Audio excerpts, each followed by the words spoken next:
Good morning, everyone. Welcome back, or welcome if this is your first time joining us. My name is Cassandra. I am a mindfulness teacher with Peace in Schools, which is the nonprofit that Caverly Morgan, who's our teacher here this morning, is the founder and guiding teacher of. Peace in Schools started the first 4-credit mindfulness elective in high schools in the country. Caverly has been teaching contemplative practice since 2001. I mentioned earlier this week that she has a children's book that is going to be out in print probably later this month or early next month. It's available for pre-order, and after Caverly comes on, I'll put a link to that, to a place where you can place an order for a children's book called A Kid's Book About Mindfulness. I also want to remind folks that the Science and Non-Duality Conference is coming up. The dates for that are May 17th to 23rd. There's a pretty amazing panel of teachers who will be part of that conference. Caverly will be giving a talk the last day, which is May 23rd at 4 p.m. Pacific Standard Time. The title of her talk is How to Know Equanimity Amidst Upheaval, and I'll put a link for information about that conference in the sidebar shortly as well. I also want to mention that there are scholarships available for that conference. Caverly told me this morning that she's pretty sure that they're not turning folks away who can't pay the full price. So please do investigate that and reach out to them if financial help would help you attend that conference. Let's see. So this morning, as usual, there will be about a 30-minute guided meditation, and then there will be a question and answer period. If you can see below the screen, there's a little ask a question spot. If you click on that box, ask a question, Caverly will be able to see that. If you're willing to come on screen and engage that way, please do indicate within your question that you're open to that. And then you're also welcome to write a question in the sidebar. And no worries if you don't want to come on screen, but if you're willing, please do indicate that you are. And then lastly, there is a green donate button below my face as well. Sangha Live relies on donations to be able to offer the wisdom of the teachers that they host on this platform. If you happen to be able to provide financial support to this platform at this time, please know that that takes care of those who benefit from these teachings but might not be in a financial place to be able to offer dana in that way currently. So thank you in advance for taking care of many of us in that way. And with that, I will bring on Caverly.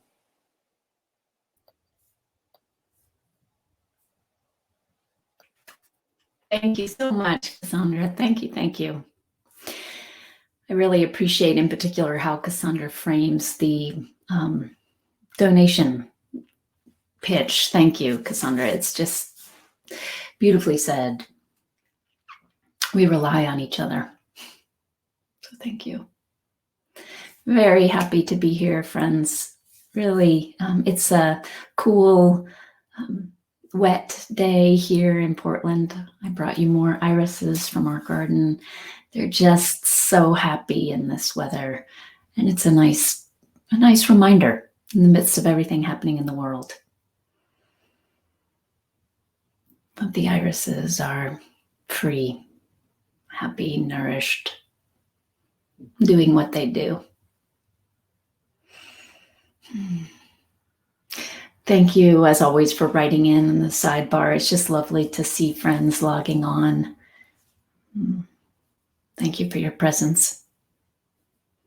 Your presence matters energetically in terms of just what it is that we've created here together. I could have never known what it would become when Sangha Live, Martin first reached out and invited me to do this.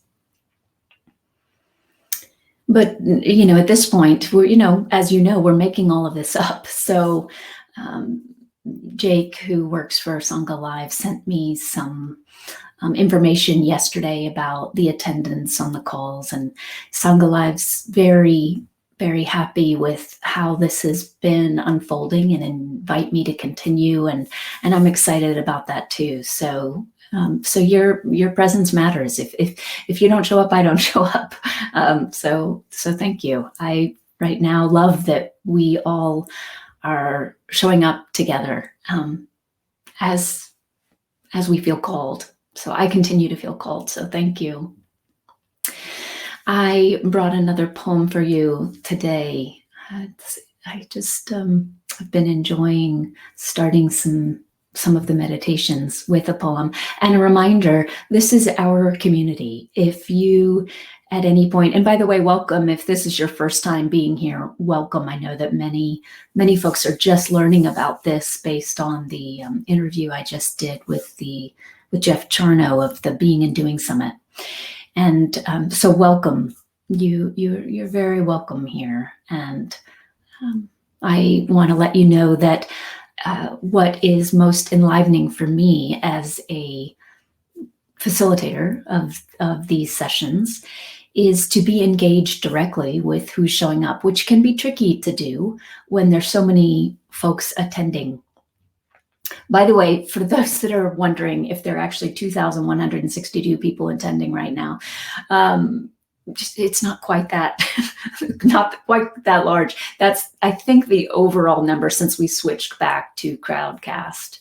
But there are many people from around the world. I believe the average is around 100 people from around the world that attend these sessions every day, which is deeply touching. Again, this global community coming together from the shared call to be awake together during this time is very touching. So welcome. I do like to be engaged with you. So that happens through writing in the sidebar. It's sweet that I feel like I've gotten to know some of the folks who tend to like to communicate in that way. And then there's the ask a question box that was mentioned as well. And I love to see people on screen. So I'll invite you after this session to come on if you'd like to. And I want to underline that we got a lovely note yesterday, because you all, those that have come regularly, know that I just want to meet the need of the community. I continue to feel called, as I said, so we'll go as long as folks are drawn and committed in terms of the length, how long we offer this service. And because I've asked for feedback, are folks wanting to continue into June? We've committed through May. We got a really lovely note yesterday. In fact, my assistant did, Alyssa, and this is someone who had never typed anything in, never come on screen. So just know that even if I haven't had a direct encounter with you, your presence still matters. So thank you. All right, Mary Jane, howdy from Central Texas. Hello, Andrea from sunny London. We received your note as well. And I'm assuming it might be the same one. I suppose there could be two Andreas, but anyway, if it was you, thank you so much for, Alyssa told me about your email, actually read it to me, so thank you. Linda, good morning. Nikki. Hi, Christine. Hello, Melanie, Verge. Evelyn from Paris. Oh, good, Andrea, good. Thank you. Thank you for your communication. All right, with that, I will, and so I kind of derailed myself, but I do want to acknowledge this is our space. If there are requests, please do send them. You know, I love being able to respond to you. So if you, like next week, you just really would love a body scan, drop my assistant a note, Alyssa at presencecollective.org. And Cassandra, if you could type that in at some point, just so that the name, I think there might be several different ways you could spell Alyssa, maybe, I'm not sure. I only know one, but Alyssa at presencecollective.org is my assistant, and that's the best way to get me a message. My email address is not a secret, but she is much faster on email than me. So you can put in a request. You can, it's difficult if you write lengthy, complicated questions for me to respond via email, but you can certainly know that if you send something, I do my best to weave in what you're looking at and experiencing. I do my best to weave that into the meditation. Again, what I love about these sessions is they're not pre-recorded. I'm just alone in my house recording something and then putting it out on YouTube sessions. They're alive, because even if I'm not speaking directly with you, I very much feel myself in relationship with you. So please take advantage of that. I love that we're in relationship with each other, especially during this time. All right, with that, this morning, we will hear a little William Stafford to begin. For those who are collecting these poems, William Stafford. And because I know Richard Brandt is on this call, just know that, Richard, you'll probably appreciate that many of the poems I'm bringing into this space are poems that our beloved friend Paulus Berenson and John, you're a potter. You might know Paulus Berenson.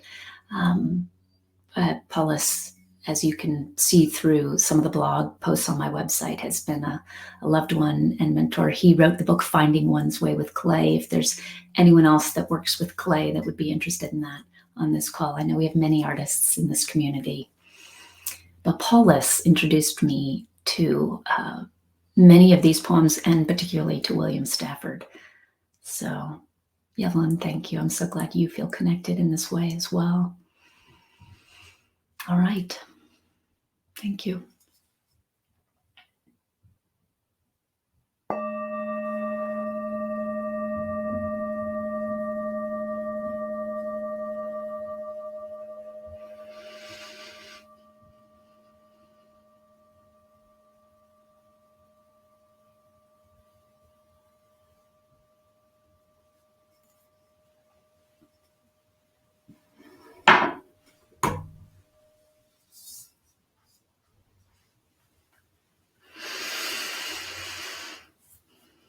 Beginning by taking 3 of the longest and deepest inhalations and exhalations you've taken yet today.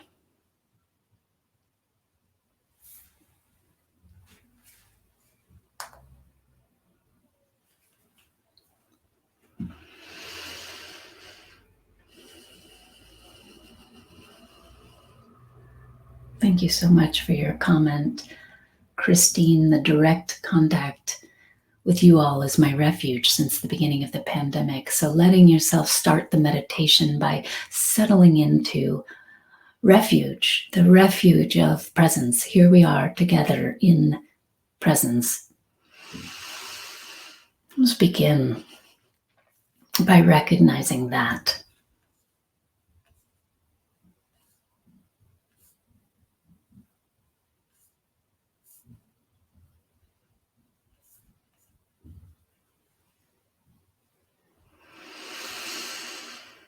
Resting into that.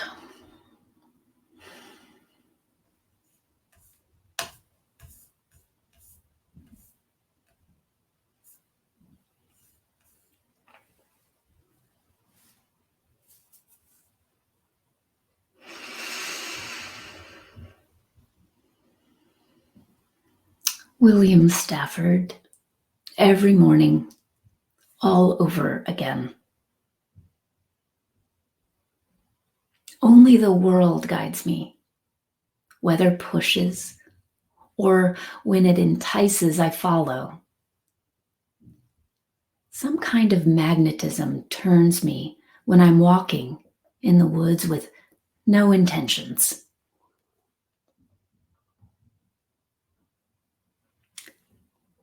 There are leadings without any reason, but they attract. If I find there's nothing to gain from them, I still follow. Their power is the power of the surrounding world. But things that promise, or those that will serve my purposes, they interfere with the pure wind from nowhere that sustains a kite or a gull or a free spirit. So afloat again every morning, I find the current. All the best rivers have secret channels that you have to find by whispering like this, and then hear them and follow.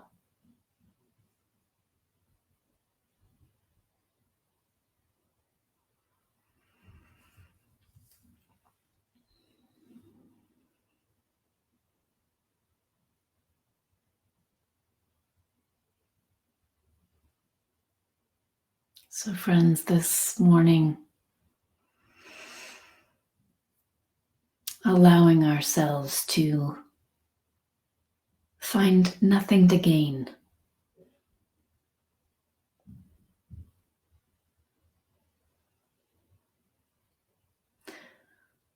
to release the temptation to move towards what promises gain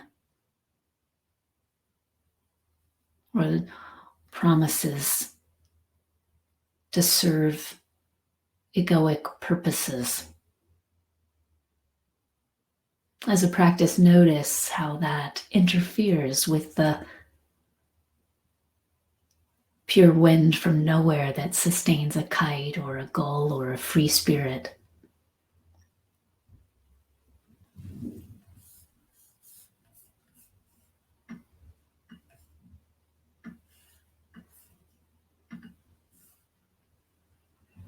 So allow yourself to be afloat.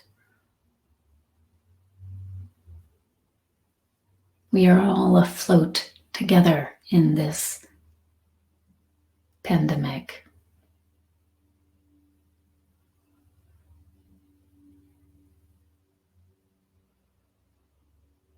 We can scramble for security,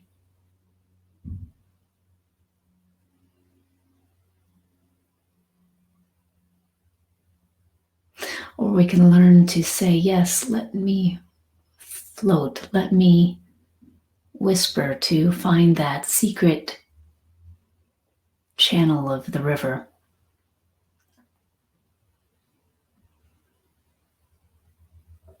Let me be curious about where that will lead. Let me have faith.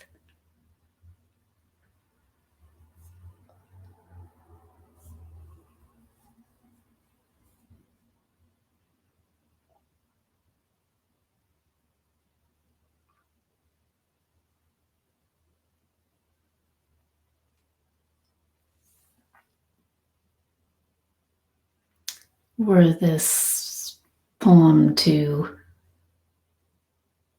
lead to prayer, the prayer might be,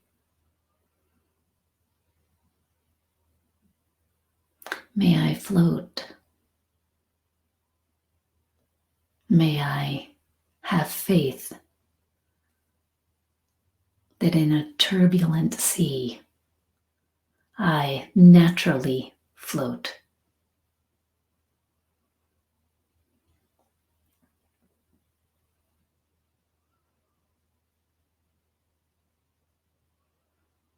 May I remember that I am not a separate,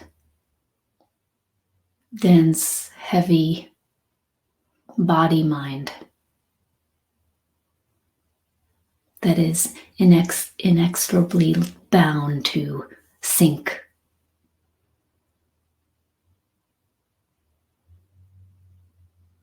Based on the density of my makeup.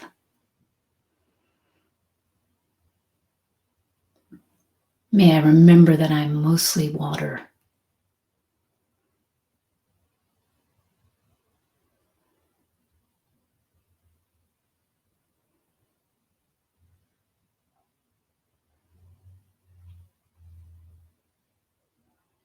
May I remember that I am made of consciousness, the same suchness, in fact, that animates a virus.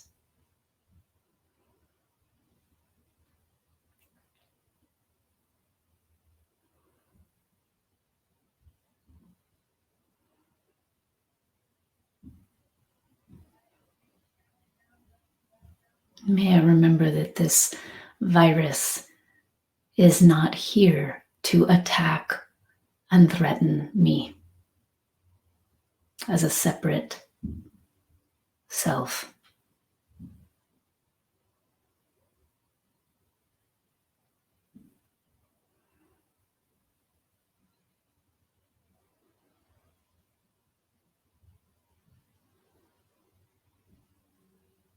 May I say hello to it and ask, what are you here to teach? May I listen?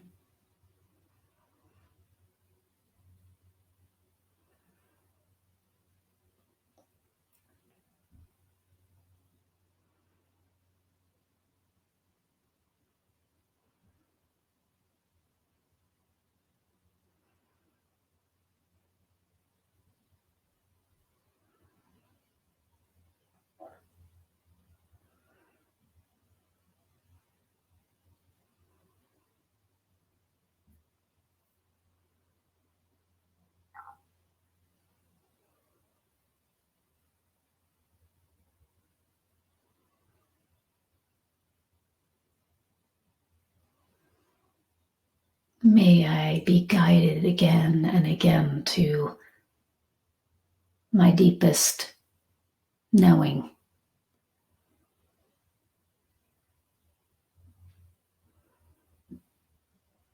that I am not separate, that we are not separate.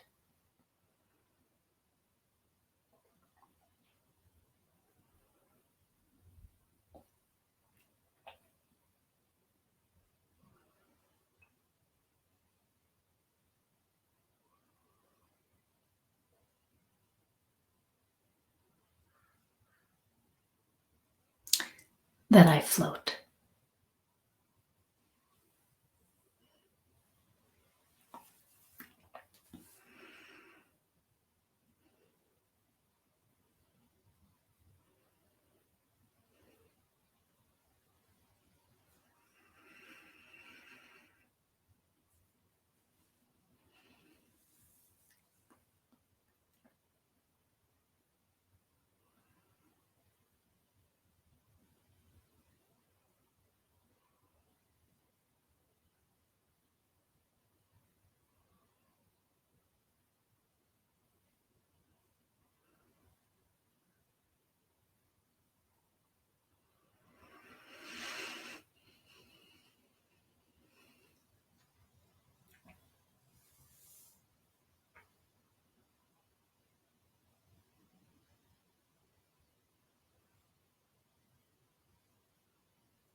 Do not view the body, mind as some dense, fixed object that is separate from everything else. Don't indulge that story.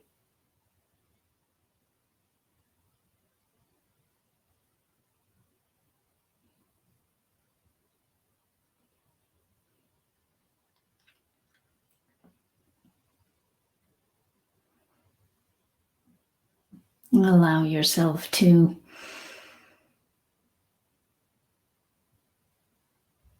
feel your inherent capacity to float. What are we floating in? We're floating in awareness.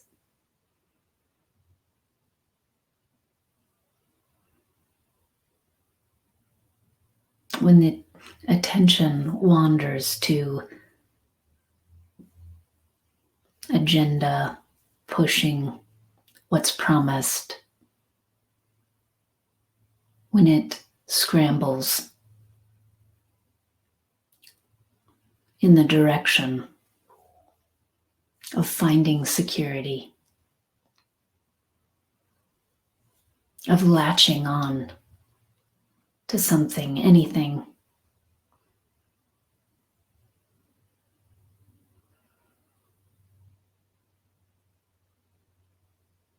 see it, recognize the activity,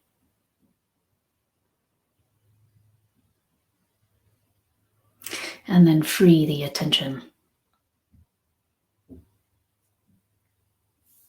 to float.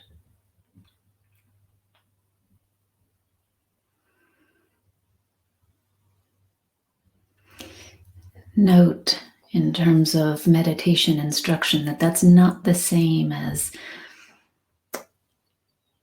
allow the attention to now float over to this story and indulge this story for half an hour and whip up all kinds of emotions and reactions. All of that is the clinging to something solid, the hanging on to a pier.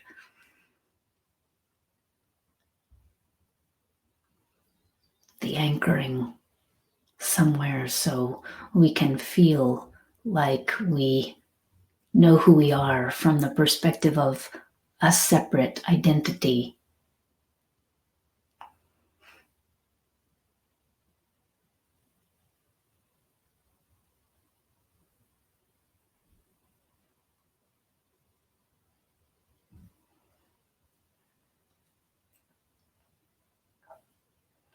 We're unhooking the attention from those habits.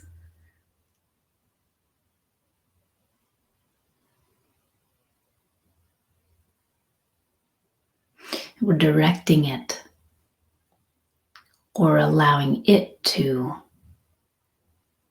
direct itself to release back into the refuge of presence.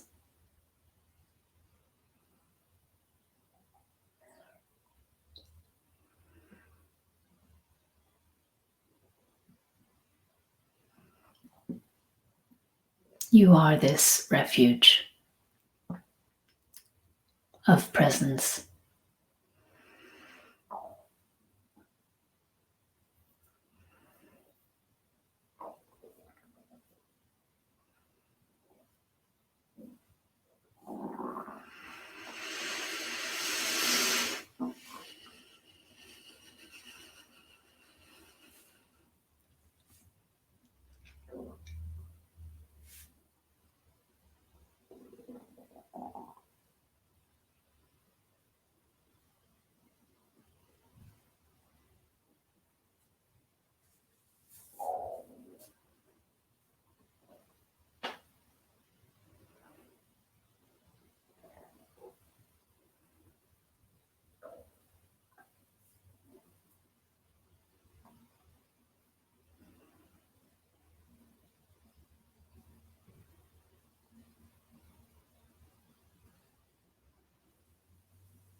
Thank you, friends.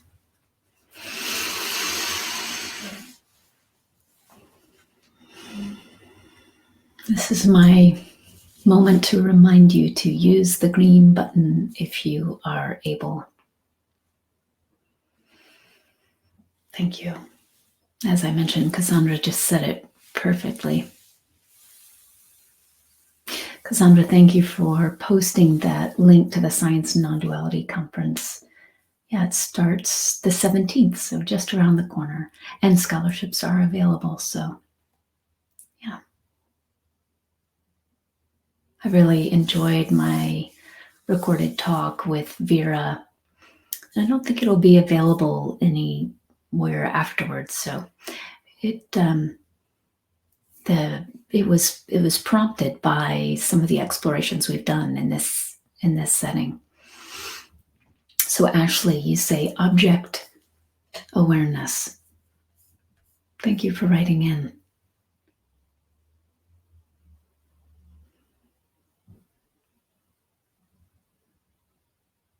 Kira, how can one meditate when always thinking of the next thing to say / hear? Kira, I'd love to know whether you'd like to come on screen. I would love to unpack that with you. And my response might shift a bit based on getting to ask you some questions about your experience. So Kira, let us know, please, if you can come on. You would just write that in that sidebar. And Ashley, thank you from a potter in South Africa. We have so many potters on this in this Sangha. It's quite sweet. I was just speaking with Cassandra before the call started about pottery and my love of making pots, and yeah, good time to give a shout out to Richard Brandt, who I know is on this call, makes lovely pots. So if you're a potter and you want to check out Richard Brandt's pottery, I know he's selling his work on Etsy. I drool over his vases. As you know, I love vases. I need vases. All right, it's not really a need, it's a want. But yeah, let us know if you're a potter and you'd like to share your work. I'd be happy to give a shout out to your work as well. So thank you. Again, I really appreciate that this Sangha is feeling so much like a Sangha, like a community of people that are here to support each other. Most importantly, to support each other in knowing truth. Okay, Kira, I'm going to trust that coming on screen is not an option for you right now, or maybe you're busy with Cassandra trying to make that happen. But in the meantime, since there aren't any other questions written in, I will speak to the best of my ability to your question. How can one meditate when always thinking of the next thing to say / hear? Well, what arises for me is no better time to meditate. Because if we're always thinking about the next thing to say or hear, if we're identified with that thinking, then we aren't present. However, the moment we begin to meditate, and that doesn't mean on the cushion, it just means the moment, whatever moment we're in, that we bring attention to here and now. In that moment, we're meditating, if you will, and in that presence, thinking about whatever we want to say or hear is recognized as just something else arising in presence. We see it as an object that we don't need to latch the attention onto. So that is the practice. The very practice is, may I allow the attention to unhook from that thinking. Again, and I say again because I've mentioned it many times on these calls, but it can't be said too many times. We're not trying to push the thoughts away. A myth of practice is that we're going to finally clear the mind. That is not the goal. So thinking mind is focusing, or thinking mind is generating stories about what it wants to say.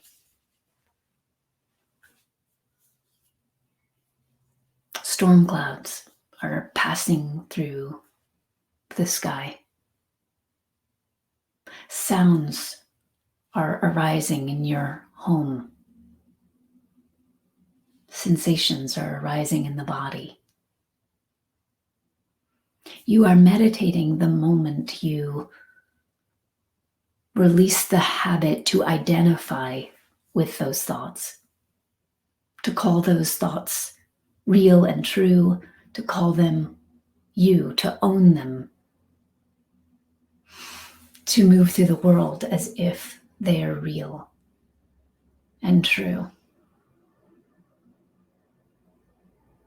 So exactly when you are thinking of the next thing is the perfect time to practice.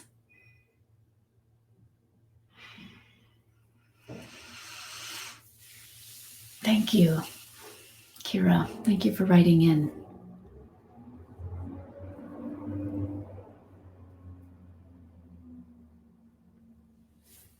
Friends, what else are you present to? What else is alive for you? I promise today's call is not an ad for Richard Brand's pottery, but I do love this little teacup, wood-fired teacup. I promise it's not an ad. I didn't arrange this with Richard earlier. He's not paying me on the side. All right. What else, friends?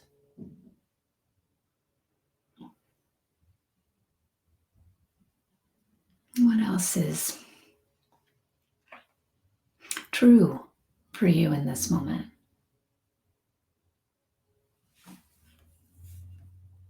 All right. Question in the question box.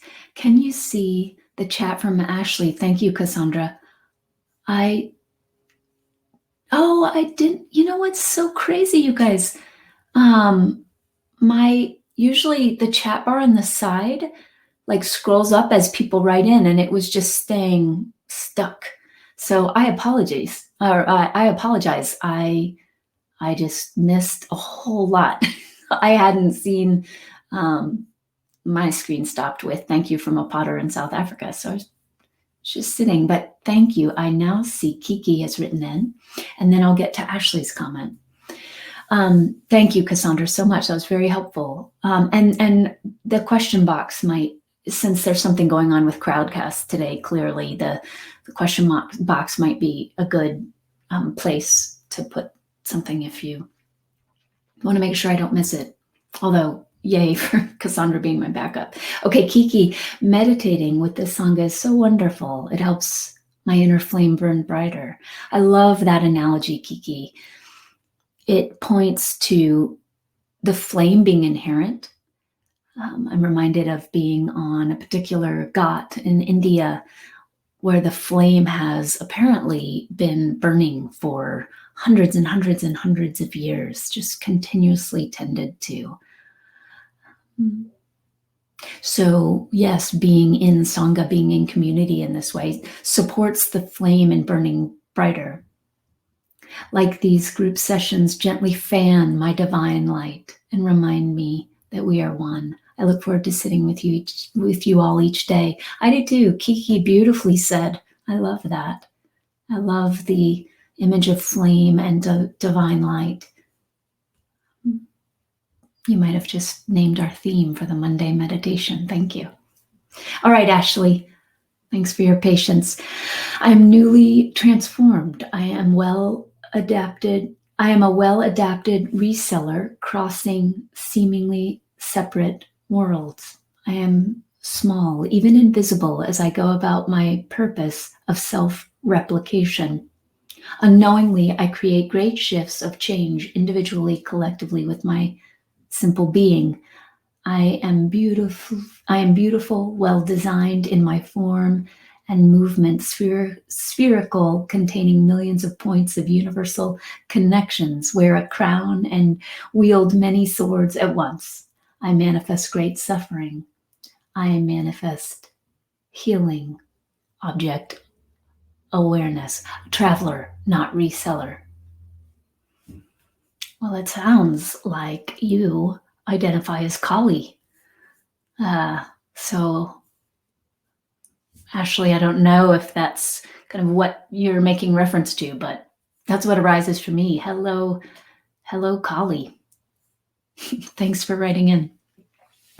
Okay, Sandy, currently there are multitudes of persons teaching meditation who represent many, many background experiences. How can this crowded picture be navigated sanely for those of us seekers who may be overwhelmed? Sandy, I think that is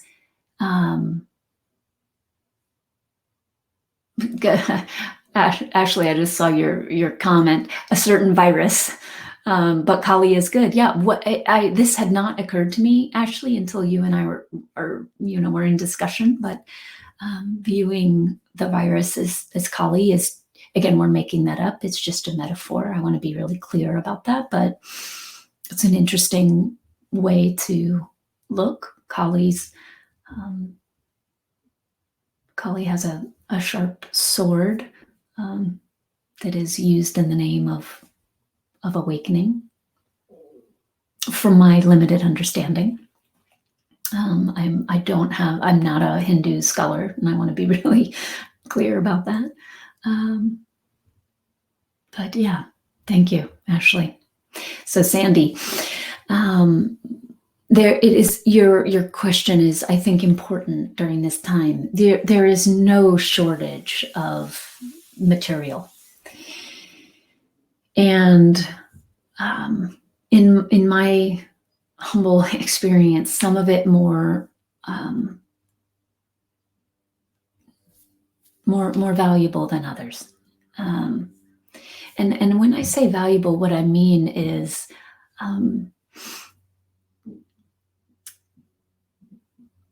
we live in a culture, a time, not just the culture of the United States, but we live in a culture, a time in which anyone can say, I'm a meditation teacher. Years ago, for example, in Buddhist contexts, it really was primarily true that there was specific form maintained in which it didn't ensure that all teachers were necessarily good teachers, but there was structure in place that in this current time is not in place in the same way. I don't necessarily think that's a terrible thing. Some of those structures were creating great limitations. My first Zen teacher, who I trained monastically with, she actually was never formally ordained. So I, therefore, was never formally ordained.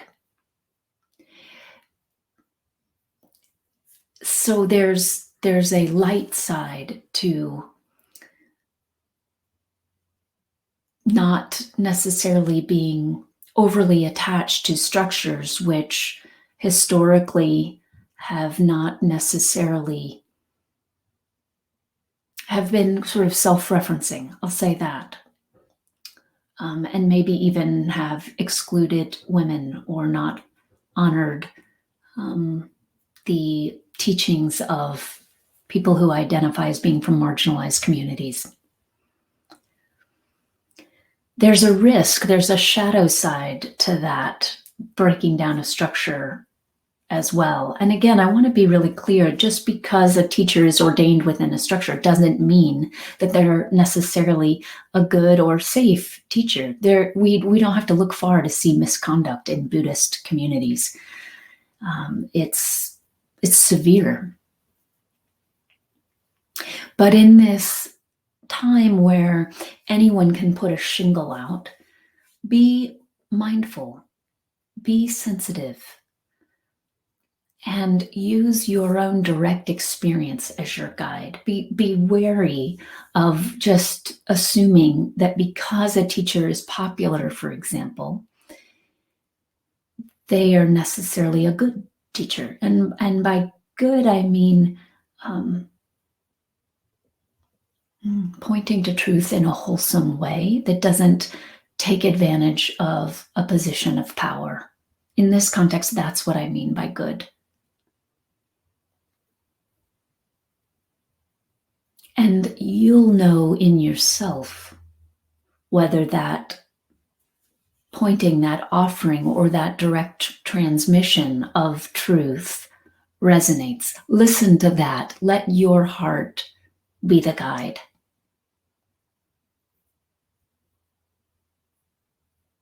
I hope that's helpful, Sandy. I often would offer to, back when I wasn't doing anything online at all, people would be visiting from somewhere or come to a workshop. Again, all I was doing was were offerings in person. So people would come into contact with me and then they would say, okay, well, now I have to go back to New York or wherever I live. And I want to know how I can kind of stay connected to practice. But I'd like to practice with you, but since I can't, what shall I do? And again, thanks to Sangha Live, I do get to now work with people and be with people, practice with people, share space, if you will, even if you're not in Portland, which is the first time I've been able to do this this fully, and I love it, as you've heard. But at that time, I always encouraged folks to go to as many different sanghas as possible. Do it consciously. Feel, listen deeply to what happens for you in that context of practice. What is enlivened in the heart? And just know that there are no mistakes. Everything will enlighten you if you allow it to. Everything's an opportunity for learning.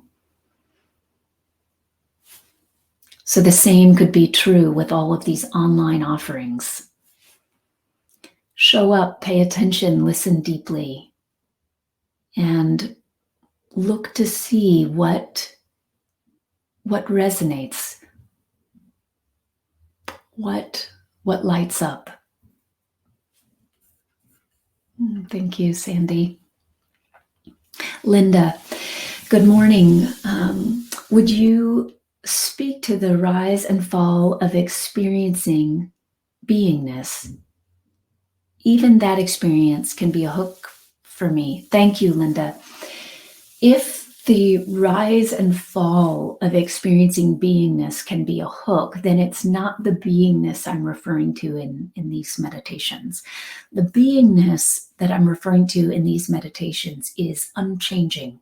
It's normally in the backdrop of our experience. But in these meditations, we shine the light on that beingness, which brings the experience to the forefront of experience. And in fact, it's not an experience.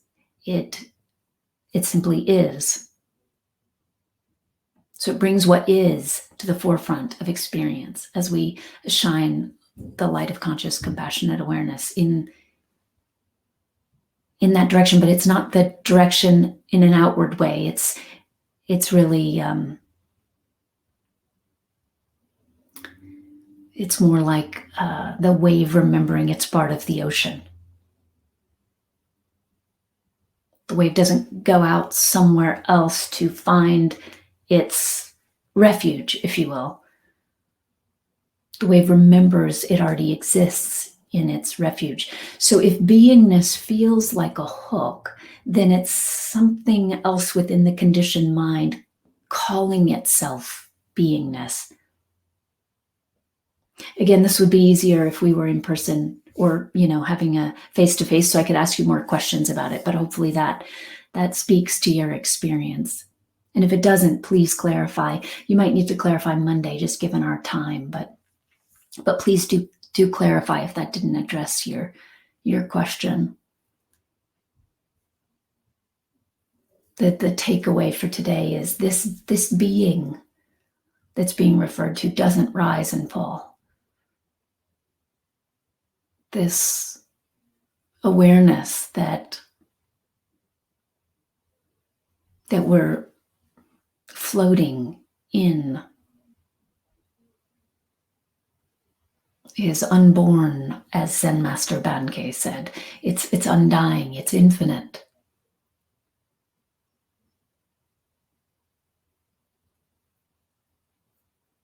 Everything else is impermanent. Everything else arising in this awareness is impermanent. It's still made of the same awareness, but it's rising and falling. The iris in my meditation room today will bloom and then die.